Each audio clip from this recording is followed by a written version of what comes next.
अस्सलाम वालेकुम। आप देख रहे हैं मेरा यूट्यूब चैनल मैथ का सफ़र। और आज का जो हमारा लेक्चर एक्सरसाइज भी क्वेश्चन नंबर 9 से स्टार्ट करने जा रहे हैं। इसमें वो हमें क्या कहता है, during a certain period in the life of an earthworm its length L centimetre is directly proportional to the square root of n. ठीक है, यहाँ पे देखिए एक हमारे पास केचुआ है, ठीक है, जो उसका सर्टेन पीरियड है इन द लाइफ, ठीक है, इट्स लेंथ है, जो इसकी लेंथ है वो क्या है, वो डायरेक्टली प्रोपोर्शनल है to the square root of n. ठीक है, जो उसकी हमारे पास लेंथ है वो क्या है, किसके डायरेक्टली प्रोपोर्शनल है, वो है स्क्वायर रूट एन के, वो हमारे पास है डायरेक्टली प्रोपोर्शनल है। Where n is the number of hours, यहाँ पे जो हमारे पास एन है वो इस अर्थवर्म के क्या हैं, वो हमारे पास नंबर ऑफ हॉर्स है, मतलब है कि टाइम है। आफ्टर इट बर्ड्स, जब वो पैदा होता है उसकी पैदाइश के बाद। 1 hour after an earthworm is born, अब 1 घंटे बाद जो अर्थवर्म है वो क्या हो गया, पैदा हो गया। इट्स लेंथ इज़, और जो इसकी लेंथ है वो हमारे पास कितनी है, उन्होंने दी है, वो हमारे पास है 2.5 सेंटीमीटर है। Find an equation connecting l and n, हमने क्या करनी है, हमने एक कनेक्टिंग इक्वेशन फाइंड करनी है, किसके दरमियान, एल और एन के दरमियान। उसके बाद वो कहता है find the length of an earthworm. हमने अर्थवर्म जो हमारे पास, वो अर्थवर्म किसको कहते हैं, कैचवे को, हमने उस अर्थवर्म की लेंथ फाइंड करनी है 4 hours आफ्टर इट्स बर्थ, अगर वो उसको पैदा हुए 4 घंटे हो गए हैं तो। अब आगे हमने क्या करना है, how long will it take for an earthworm to grow to a length of 15 centimetre.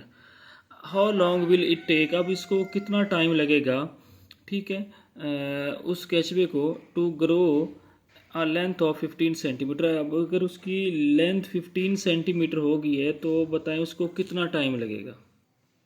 तो सॉल्यूशन स्टार्ट कर लेते हैं। सॉल्यूशन में देखें वो जो डाटा गिवन है वो क्या है हमारे पास सॉल्यूशन में। अब देखिए यहाँ पे जो हमारे पास उसकी जो लेंथ है वो क्या है, उसके स्क्वायर रूट के डायरेक्टली प्रोपोर्शनल है। जो हमारे पास लेंथ है वो क्या है, डायरेक्टली प्रोपोर्शनल है स्क्वायर रूट हमारे पास एन के। ठीक हो गया, तो ये मैंने डायरेक्टली प्रोपोर्शनल कर दिया, उसकी लेंथ को उसके नंबर ऑफ हॉर्स के डायरेक्टली प्रोपोर्शनल कर दिया, उसका अंडर रूट है हमारे पास।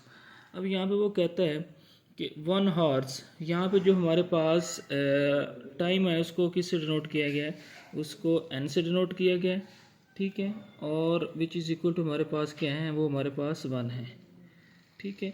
और जो हमारे पास लेंथ है उसकी, जब वो पैदा हुआ है आफ्टर 1 hours, 1 घंटा पैदा होने के बाद जो उसकी लेंथ है वो हमारे पास कितनी होगी है, which is equal to l है, और वो हमारे पास क्या है, वो हमारे पास है 2.5 है। ठीक हो गया।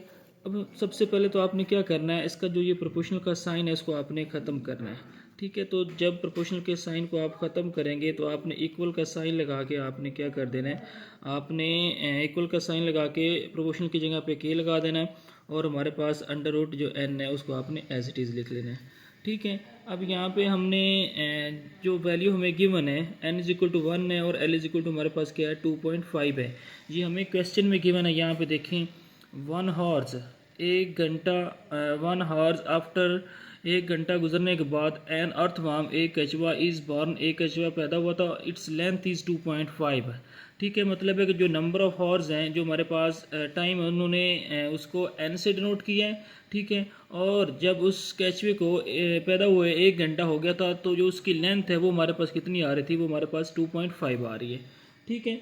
तो यहाँ पे हमने उसकी टाइम भी लिख लिया, एन इज इक्वल टू 1 आ गया, और जो हमारे पास लेंथ है एल इज इक्वल टू हमारे पास 2.5 आ गई, और उसके बाद जो प्रोपोर्शनल का साइन है उसको ख़त्म करके हमने क्या कर दिया, एल इज इक्वल टू हमारे पास के अंडर रूट एन आ गया। अब हमने नेक्स्ट क्या करना है, नेक्स्ट हमने एल की जगह पे हमने क्या पुट कर देना है, जो हमारे पास वैल्यू गिवन है वो हमारे पास है 2.5 है, ठीक है। और जो के है वो हमने क्या करना है, फर्स्ट ऑफ ऑल हमने फाइंड करना है, और जो एन है विच इज़ इक्वल टू हमारे पास क्या है 1 है, ठीक है। तो ये हमारे पास एन की जगह पे हमने 1 पुट कर दिया, तो ये हमारे पास 2.5 एज इट इज़ आ जाएगा, ठीक है। अब 1 का अंडर रूट लेंगे तो हमारे पास क्या रहेगा, 1 ही रहेगा। तो ये जब 1 को k से मल्टीप्लाई करेंगे तो हमारे पास क्या आ जाएगा, k आ जाएगा। ये 1 है ना, 1 का अगर आप अंडर रूट ख़त्म करेंगे तो हमारे पास क्या आ जाएगा, 1 ही आ जाएगा। और 1 जो बचेगा उसको हमने क्या करना है, k के साथ मल्टीप्लाई करना है। और आपको पता है किसी वैल्यू को 1 के साथ डिवाइड कर दे या मल्टीप्लाई कर दे तो उसकी वैल्यू में कोई फ़र्क नहीं पड़ता। तो ये हमारे पास आ गया k की वैल्यू।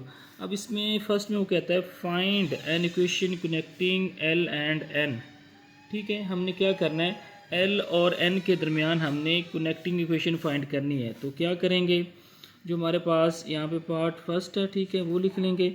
और उसके बाद जो हमारे पास L है, ठीक है, वो भी हमारे पास एज इट इज़ आ जाएगा। और जो हमारे पास K है, ठीक है, उसकी वैल्यू हमने फाइंड की है। इसी इक्वेशन में जस्ट आपने K की वैल्यू फाइंड कर देनी तो हमारे पास कनेक्टिंग इक्वेशन आ जाएगी। तो यहाँ पे हमने लिख लेना है 2.5, ठीक है, इनटू हमारे पास क्या आ जाएगा, इनटू हमारे पास n आ जाएगा। तो ये हमारे पास क्या आ जाएगी, ये हमारे पास कनेक्टिंग इक्वेशन आ जाएगी। ठीक है, अब जो इसका सेकंड पार्ट है उसमें वो हमें क्या कहता है, सेकंड पार्ट में इसमें वो कहता है find the length of an earthworm after 4 hours. ठीक है, हमने क्या करना है, जो वो केचुआ है उसको, जो हमारे पास जो केचुआ है उसको अगर 4 घंटे होंगे गुजर गए हों, तो 4 घंटे उसको गुजर गए हैं तो इसकी आपने क्या करनी है, लेंथ हमने फाइंड करनी है। ठीक है, तो जो ये हमारे पास कनेक्टिंग इक्वेशन आई है इसको आपने जस्ट 1 का नाम देना है। ठीक है, उसके बाद हमने क्या करना है, हमने इसकी लेंथ फाइंड करनी है। ठीक है, और जो नंबर ऑफ हॉर्स है हमारे पास, जो टाइम का दुरानिया है उसको उन्होंने एन से डिनोट किया और वो हमारे पास कितना है, वो हमारे पास है 4 हार्स है। ठीक है, 4 हार्स है। और जो यहाँ से हमने फाइंड क्या करना है, हमने यहाँ से हमने लेंथ फाइंड करनी है। ठीक है, लेंथ फाइंड करेंगे तो क्या करेंगे, जो हमारे पास n की वैल्यू है वो हम इधर n की जगह पे पुट कर देंगे और हमारे पास क्या आ जाएगा, l आ जाएगा। तो l इज़ इक्वल टू हमारे पास क्या आ जाएगा, इधर लिखना भी है तो फ्रॉम वन से लिख लें। ठीक है, मतलब 1 में हमने क्या करना है, ये वैल्यू पुट करनी है। मतलब है कि L हमने फाइंड करना है और जो हमारे पास K की वैल्यू वो हमने ऑलरेडी पुट की हुई है। और उसके बाद हमारे पास क्या है, N हमारे पास कितना है, वो हमारे पास है 4 है। ठीक हो गया। अब यहाँ से अगर हम इसकी वैल्यू फाइंड करें तो हमारे पास जो आंसर आएगा वो हमारे पास क्या आ जाएगा, यहाँ पे 4 को हमने मल्टीप्लाई करवा देना है।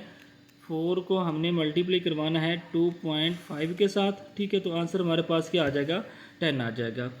ठीक है, तो ये हमारे पास 2.5 मल्टीप्लाई हमारे पास क्या आ जाएगा 4। तो ये हमारे पास उसकी जो लेंथ है वो हमारे पास आ जाएगी 10 सेंटीमीटर आ जाएगी।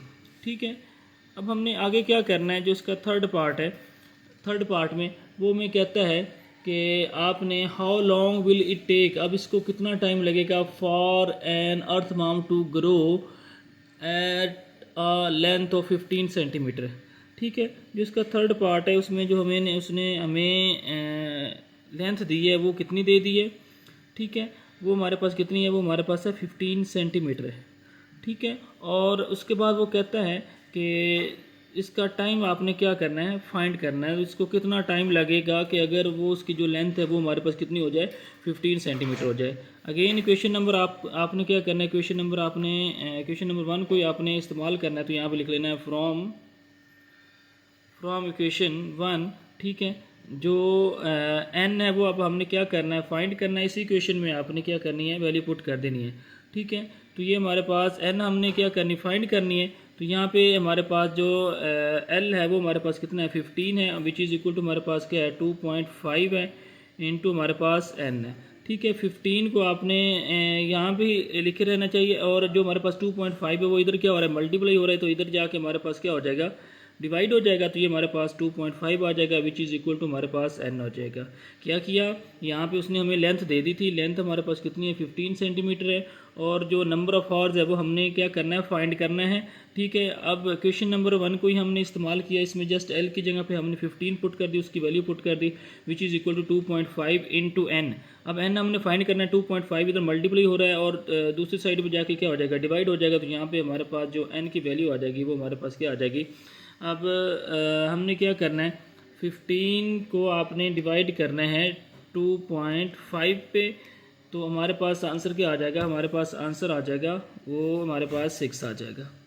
ठीक है, एक और चीज़ देखें यहाँ पे हमारे पास जो हमारे पास इक्वेशन बन रही थी, जो हमारे पास L इज़ इक्वल टू के अंडर रूट एन आ रहा था, तो यहाँ पे जो हमारे पास जब हमने k की वैल्यू फाइंड कर ली, तो उसके बाद जब हमने कनेक्टिंग इक्वेशन फाइंड करनी है, तो जो k की वैल्यू है वो आपने इस इक्वेशन में पुट करनी है। तो यहाँ पे हमारे पास क्या आ जाएगा, सॉरी अंडर रूट भी आ जाएगा, इधर भी अंडर रूट आना है, ठीक है। और उसके बाद हमारे पास कहाँ पे अंडर रूट आना है, यहाँ पे भी हमारे पास क्या आ जाएगा, इसका भी हमारे पास अंडर रूट आ जाएगा, ठीक है। तो ये हमारे पास अगर 4 का अंडर रूट लें तो वो हमारे पास क्या आ जाएगा, वो हमारे पास which is equal to this implies that L is equal to हमारे पास क्या आ जाएगा 2.5 आ जाएगा। और अगर हम इसका 4 का अंडर रूट लें तो वो आपको पता है वो किसके इक्वल होता है, वो हमारे पास 2 के इक्वल होता है। अगर आपको समझ नहीं आ रही तो यहाँ पे देखें, हमने क्या करना है, 4 है ना, उसके आपने फैक्टर बना लेने हैं, 2 2s आर 4, ठीक है। फिर 2 1s आर 2 आ जाएगा, तो इसका मतलब 2 की पावर 2 लें तो वो हमारे पास किसके इक्वल होता है, 4 के इक्वल होता है। अब 2 की पावर जो 2 है उसका हमारे पास अंडर रूट आ रहा है, ठीक है। 2 2 से कट जाएगा तो विच इज़ इक्वल टू हमारे पास क्या आ जाएगा, 2 आ जाएगा। इसी तरह यहाँ पे अंडर रूट जो 4 है विच इज़ इक्वल टू हमारे पास 2 है, तो यहाँ से हमारे पास जो L की वैल्यू L इज़ इक्वल 2.5 को मल्टीप्लाई करना है 2 के साथ, ये हमारे पास क्या आ जाएगा 5 आ जाएगा। तो यहाँ पे जो हमारे पास L है हमारे पास वो कितना आ गया, वो हमारे पास 5 सेंटीमीटर आ जाएगा, ठीक है। ये आपने जो अंडर रूट N नहीं लगाया था, ठीक है, N का मतलब आपने स्क्वायर रूट नहीं लिया, तो इस वजह से वो थोड़ी सी मिस्टेक होगी। तो अब हमने यहाँ पे जो इसका थर्ड पार्ट इसमें वो L इज़ इक्वल टू 15 है, N हमने फाइंड करना है, तो क्या करेंगे, L की जगह पे 15 पुट कर देना है, के हमने ऑलरेडी पुट किया हुआ है, तो एन हमने फाइंड करना है। अब 2.5 इधर मल्टीप्लाई हो रहा है, इधर जाके डिवाइड हो जाएगा, तो यहाँ से हमारे पास इसके साथ क्या आ रहा है, अंडर रूट भी आ रहा है, ठीक है। अब यहाँ पे तो हमने सिर्फ एन की वैल्यू फाइंड करनी है, तो क्या करेंगे, यहाँ पे हमने taking square on both side, ठीक है, taking square on both side, हमने दोनों साइड पे क्या करना है, स्क्वायर रूट ले लेना है, ठीक है। अब जब हम स्क्वायर लेंगे तो यहाँ पे हमारे पास क्या हो जाएगा, जो n का अंडर रूट है इधर भी आपने स्क्वायर ले लेना है, और क्या करना है, इधर भी आपने स्क्वायर ले लेना है, ठीक है। जब स्क्वायर और अंडर रूट एक दूसरे कट जाएंगे तो n इज इक्वल टू हमारे पास क्या आ जाएगा, ये हमारे पास 36 आ जाएगा, 36 हॉर्स आ जाएंगे, ठीक है। ये हमारे पास क्या आ गया, ये हमारे पास आ गया उसका दुरानिया, जिसमें अगर वो 15 सेंटीमीटर बढ़ता है तो उसको जो टाइम लगता है वो कितना लगता है, 36 हॉर्स लगते हैं, ठीक है। तो यहाँ पे लिख सकते हैं,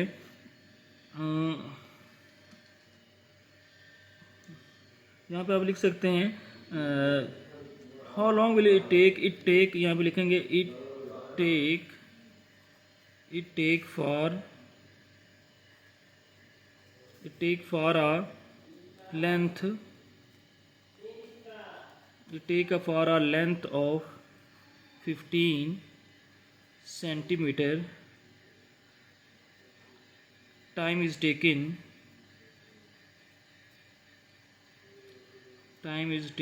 जो इसको टाइम लगेगा वो कितना लगेगा, वो हमारे पास आ जाएगा 36 हावर्स आ जाएंगे, ठीक है।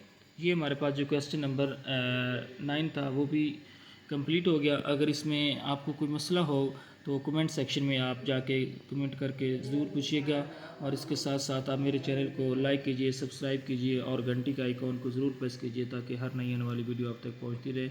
इजाज़त दीजिए, अल्लाह हाफिज़।